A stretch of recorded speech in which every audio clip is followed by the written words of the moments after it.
We are week 4 of the transformation, sorry, not from man to female, just body transformation. And to be honest, it's going flipping amazing. I won't lie to you. I'm gonna keep it short, I'm gonna keep it sharp. I have made a couple of fudges over the last couple of weeks, and I want to talk about them so you can understand how the journey is for me. The first mistake I made was I burnt too many calories in a day. And you might be thinking, what the hell? You've burnt more calories than you need to, that's fucking amazing. No, because I had burnt so many calories, I was fucking knackered for the rest of the week. So every single task that I had to then carry out was more difficult.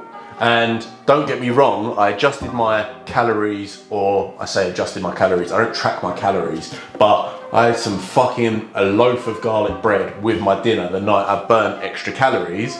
But still, in terms of fatigue, my body just felt like everything was more of a struggle. So if you're taking yourself through a transformation, don't think, oh, if I burn a fuck ton of calories, that is gonna be amazing. Because if you create too big a deficit or your output is too much, your body's gonna need time to rest and recover.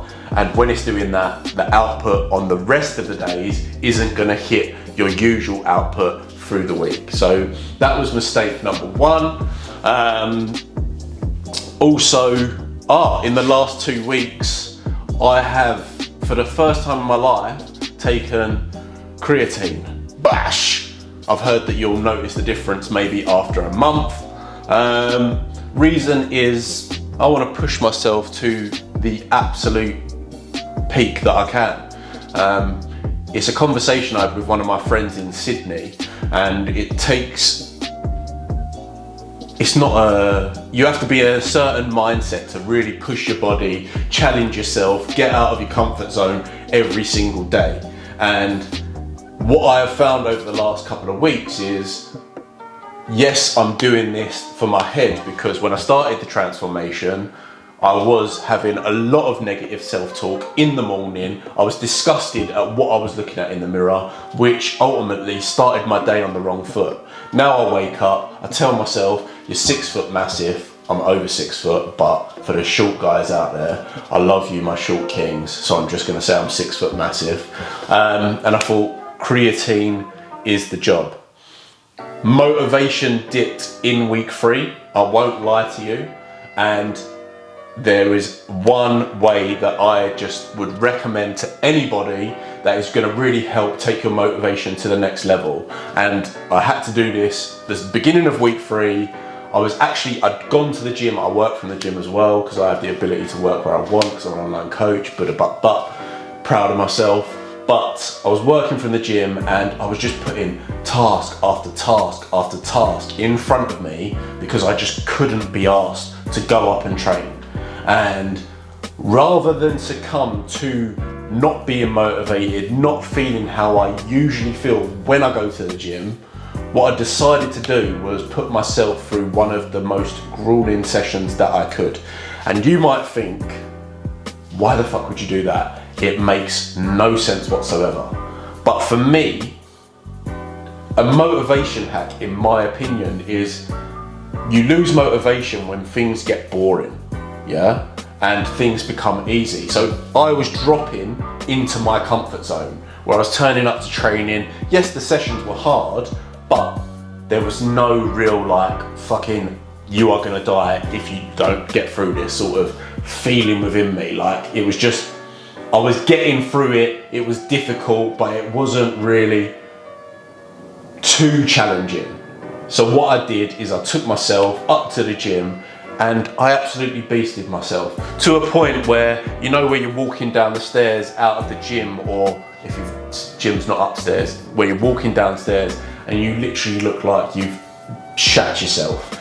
That was me walking out. And from that point, my motivation's gone straight back to where it was when I started this, because I was so disgusted with the way that I looked. So when you feel dips in your motivation, that is your cue to challenge yourself. because if you drop down in motivation and you just plod along, you'll just think, oh, I'm feeling really unmotivated. Whereas if every week you're challenging yourself, you're getting PBs in terms of how much you're lifting, you're progressively overloading your workouts throughout the week, you're gonna be on. And finally, today is Tuesday. I missed Monday. That is just unheard of, 100%. The old saying, the old mantra, never miss a Monday, is so key. But I missed Monday. I moved the workouts one day along because, again, the day that you work out really doesn't matter. It's more the fact that you actually get it in. So today's workout, Monday's workout was done today, and I wasn't happy with the progression in my legs. I'm really happy with the progression in other areas of my body, but I decided to change up my program. So as I've been documenting, I've been doing 4 sets of 6, more or less, for every single exercise that I do, except today when I went to my leg workout. I planned this last week. Maybe it's why I didn't go to the gym yesterday, because I knew it was going to be horrendous, but I've changed to doing pyramid sets for squats. And that is basically, you start at a weight. So for me, I started 12 reps at 80 kilos, 10 reps at 90, 12, 10, 8 reps at 100, 6 reps at 110, and then I went back up the pyramid. So 8 reps at 100, 10 reps at 90, 12 reps at 80. And the reason that I've done that is because I've increased my volume from doing 24 reps for an exercise with squats to, I think it's something like, let me just do quick maths, 20, 30, 6, 20, 30, so 66 reps. So I've basically tripled the amount of frequency, or volume I should say, that I'm training or going through a squat movement. So hopefully in the next few weeks we're going to see some real developments in the old quaddies, but we'll leave it there. I need to do a transformation picture. Maybe I'll do a month like of pictures, but maybe I'll get this in this video, maybe not, who knows. It depends where I want to go with the Editron. But that's all we got to say for this. Oh, of course, if you found that useful, if you want to take yourself a longer transformation with me, I'm literally going to document absolutely everything that I'm doing. If you want to see what I eat through my transformation, then just leave a comment, and obviously I'll just show you more of what I am doing. But honestly, I can already tell you now, this transformation is going to be stupendous. Simply stupendous. That was a really bad Chris Eubank impression. But anyway, hope you've enjoyed the video. If you have, please do like it. And if you're feeling extra generous, make sure you subscribe to the channel. I'll catch you in the next one.